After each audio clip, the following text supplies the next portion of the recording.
उपमुख्यमंत्री अजित पवार यांचे थोरले सुपुत्र पार्थ पवार यांच्यावर पुण्यातील जमीन खरेदी व्यवहारामध्ये आरोप होत आहेत।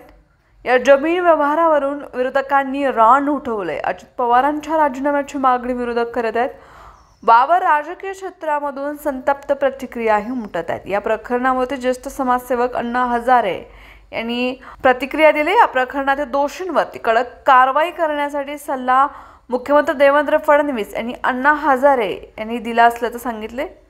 1804 कोटी रुपये किमतीची कोरेगाव पार्क मधील जमीन केवळ 300 कोटी रुपयाला खरेदी केल्याचं प्राथमिक तपासामध्ये आढळले। प्रशासनाकडून 21 कोटीची स्टॅम्प ड्युटी ही माफ करण्यात आल्याने या खरेदी व्यवहारामध्ये कोट्यावधींचा गैरव्यवहार झाल्याचे आढळले।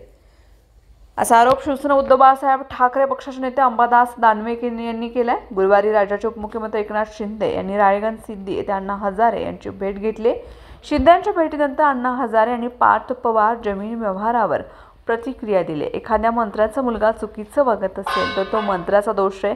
त्यासाठी संस्कार हे महत्त्वाचे असतात। एखादा व्यक्ती घडवण्यासाठी कुटुंबाचे संस्कार, हे घराण्याचे संस्कार आणि गावाचे संस्कार, समाजाचे संस्कार हे खूप महत्त्वाचे असतात। अशा शब्दात अण्णा हजारे यांनी आपली प्रतिक्रिया दिली आहे।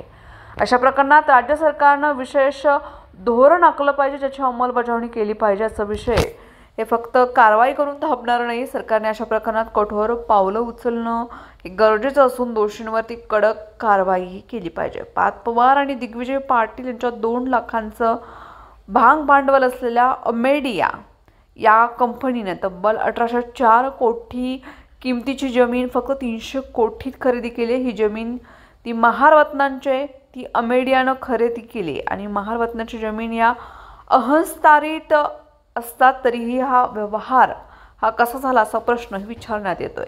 या प्रकरणात मोठ्या व्यक्तींची सूत्रे असल्याचं हलवण्याचाही विरोधकांना संशय आहे।